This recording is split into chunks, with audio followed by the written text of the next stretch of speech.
Bueno, ahora vamos a hablar acerca de algunos efectos que deja la pandemia, ¿no? Pero no solamente nos afecta económicamente, nos afecta en el entorno, sino también nos afecta psicológicamente, y sobre todo a los jóvenes, a los universitarios. Se realizó un estudio en nuestro país y se ha determinado que 39% de jóvenes universitarios sufren de depresión y ansiedad a causa de la pandemia.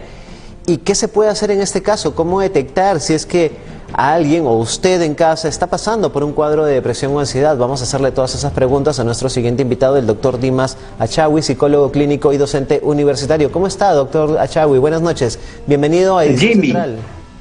Muchísimas gracias, Jimmy, muy amable por la invitación y a su teleaudiencia. Muchas gracias. A usted, doctor. Estaba compartiendo la información sobre un estudio que se había hecho en jóvenes universitarios. El resultado es que el 39% de estos jóvenes universitarios pues sufren o han padecido de depresión y ansiedad a causa de la pandemia.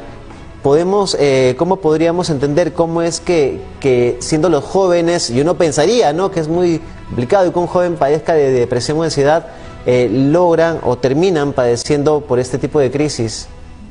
Es correcto.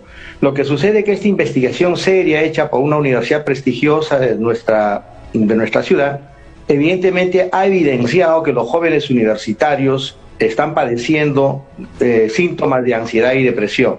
Pero la causa, el inicio de la pandemia, ¿de qué manera se presentó para todos? Niños, adultos, jóvenes, personas de la tercera edad, de manera abrupta. Primera condición.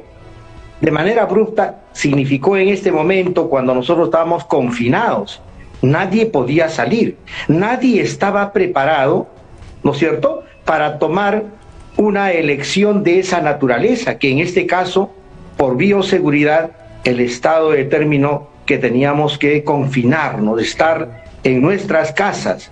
Y este proceso, del cual fue abrupto, inmediato, produjo un cambio en la mentalidad, en la parte psicológica. Mientras el joven exteriorizaba, se desarrollaba académicamente, socialmente, cambió de la noche a la mañana al pensar que esto podía de repente durar una semana, 15 días, pero ya hemos visto, fue 2, 3 meses, y en ese proceso había que establecer nuevas rutinas, nuevos rituales, nuevo concepto de la vida, nuevo concepto de la salud. Y entonces esto ha generado, evidentemente, ante una sociedad como la nuestra, que no está preparado en políticas de salud mental, porque no existe una programación seria que afecte a nuestra juventud. Esta es la consecuencia por la que estamos viviendo. Doctor, pero aparte del encierro, uno podría también, y creo que eso todos lo han vivido, lo han sentido, no solo es el encierro para los universitarios o televidentes que están conectados, se suma a eso la crisis económica, universitarios que por ahí se les dificulta continuar con la carrera o han tenido que truncarlas, el perder a algún familiar, todo lo que hay en el entorno se une a la pandemia y genera esta situación. Claro, en todo caso este factor principal al cual me he referido tiene aspectos colaterales.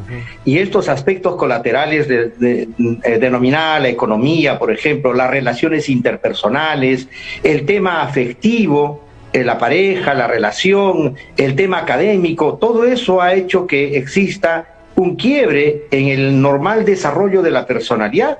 Por consiguiente, los grados de ansiedad o depresión han empezado a desarrollar contenidos conceptuales en la mente de cada persona. O sea, ¿qué hago desde acá? Tengo el impedimento de poder salir, de poder desarrollarme. No todo es el Internet. En esas circunstancias recordaremos que incluso hubo toda una demanda de equipos que se agotaron en el medio y llegaron a costar todo un dineral, porque había excesiva demanda en la misma. Entonces quisimos resolver de alguna otra forma. Entonces estos aspectos han generado un pensamiento persistente también en lo que usted muy bien acaba de señalar frente a la vida. Se iban muchos familiares, muchas personas cercanas, y un tema muy vital.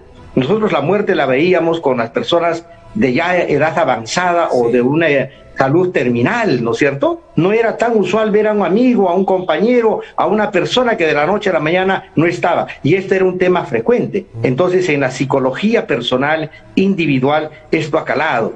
Había un tema de inseguridad frente a la propia vida. Cualquiera de nosotros nos sentíamos así. Doctor, y ahora la gran pregunta que se pueden estar haciendo en casa es, ¿y cómo lo detectamos? ¿Cuáles son esos indicadores? ¿Cómo sabemos si estamos pasando por una depresión o por un cuadro de ansiedad? ¿Cuáles son los síntomas? Muy bien. Entonces, ya analizado el fondo del cual estamos comentando en esta circunstancia, ahora tenemos que mirar las soluciones frente a este problema. Y una solución que hay que percibir es que no podemos mirar a todos desde un enfoque, vale decir que todos van a responder de la misma forma ante un hecho, ante un evento. Cada quien tiene una particularidad. Y los síntomas alarmantes que pueden darse en casa, por ejemplo, es cuando un joven, un adolescente, se encierra en su habitación. Empieza a encontrar, en todo caso, mayor tiempo en el tema del Internet. Aparentemente pareciera estar conectado, pero sin embargo esta, digamos, frecuencia excesiva hace búsqueda de diferentes aspectos que de alguna otra forma no están compensando aquello que debería ser en el aquí y en el ahora. Otro aspecto importante es que se aísla, ¿no es cierto?, de las relaciones interpersonales. Y el otro problema es que aún todavía seguimos con este tema, que está muy bien, que hay que cuidarnos, de buscar el distanciamiento, de buscar lugares no confinados, ¿no es cierto?, en el cual estamos pensando. Y hay algunos que de repente empiezan a tener ciertos miedos que son naturales. Y entonces esto hace que la persona desarrolle. Entonces, primeras condiciones, hay que mirar bien con qué frecuencia un adolescente, por ejemplo, se encierra en su cuarto. Segundo, cómo va el tema del sueño. Tercero, cuál es el hábito que tiene frente a las redes, ¿ok? Porque no nos olvidemos que las redes, a veces en juego, en línea, pueden ser temas que de alguna otra forma existe una alteración respecto al tema emocional, las interacciones interpersonales.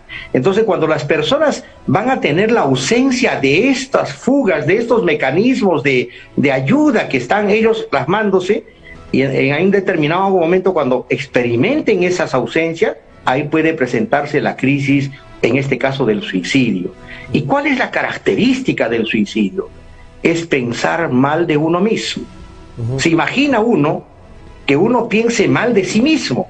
Uno puede pensar mal del compañero, del vecino, de alguien que hizo algo malo de repente, pero no siempre eso puede estar en nosotros. Si tuviéramos la oportunidad de que regresara alguien después de esa acción, que es imposible, probablemente, casi seguro por las condiciones de lo que significa la autopsia psicológica, de más o menos de hacer una recopilación de una historia inmediata, nos vamos a dar que esa persona ha ido en los días anteriores pensando, deteriorándose en cuanto a su concepción, a la autoestima, a la valía de la persona. Eso es lo que no debemos perder. Si nos damos cuenta de eso, padres de familia, inmediatamente recurramos en el sentido de poder tener un diálogo. Justamente, doctor, a ese punto también queríamos llegar y no estigmatizar, porque puede en casa tal vez algún televidente, siendo adolescente, universitario, incluso adulto ya, identificarse con los síntomas que usted nos ha mencionado, pero o no lo dicen, o simplemente cuando te preguntan cómo estás dices estoy bien, pero en el fondo no es así, porque tienen miedo de que te estigmaticen, ¿no? De que te digan o minimicen los problemas que tienes. No todos enfrentamos los problemas con las mismas características. Entonces, ¿qué hacemos, doctor? ¿En qué momento se pide ayuda? Y si a veces se nos complica poder acceder, no tener el dinero para pagar una asesoría psicológica, ¿qué herramientas podemos utilizar para salir de esta situación difícil? Correcto. Quisiera la última parte señalar que precisamente le tengo algunas novedades respecto a lo que podríamos hacer los psicólogos como un tema de proyección social. Sin embargo, quiero recoger lo que usted acaba de decir, ¿qué debemos hacer? Primeramente es el diálogo con los hijos, es buscar la comunicación. La comunicación no siempre es verbal, sino también no verbal. Y esa parte no verbal es importantísimo porque uno puede decir no o sí y detrás de ese no sí hay muchas cosas. ¿Y quiénes conocen eso? Los padres. El otro tema es la parte afectiva. Tenemos que empezar ahora, que ya está pasando, Dios mediante, este tema del virus, de la pandemia, ¿ok? Tratar de recobrar nuevamente aquello que los psicólogos conocemos como las caricias positivas, que en este caso es la expresión positiva hacia el ser que uno quiere, que son los hijos, las parejas, los integrantes de la familia, el afecto, el abrazo, decirle que uno está con él, que está presente, que estas cosas son así, que haya confianza. Eso va a nutrir el desarrollo de la personalidad. Eso va a mediar en alguna forma que se presente la sintomatología ansiosa o depresiva. Pero si esto persiste, evidentemente hay que buscar ayuda. Y sobre ese tema de ayuda, yo lo quería comentarle, a través del Colegio de Psicólogos, lo que nosotros estamos empezando ya a programar a futuro es desarrollar algunas actividades de consultoría gratuita. ¿En dónde? En las comisarías, club de madres, en las gobernaciones, en todo lugar que sea posible para que haya acceso a este servicio. Y eso lo estamos haciendo un conjunto de psicólogos que, si me permite al final de repente hacerle un comentario, ¿a través de qué organización? Sí, podríamos ir, nos podría ampliar esa información que de hecho es una buena noticia, ¿no? Muchísimas gracias. Precisamente ahora en el Colegio de Psicólogos del Perú se avecinan unas elecciones que son para el Consejo Directivo Regional, y el que habla está postulando como candidato a ser decano del Consejo Directivo Regional.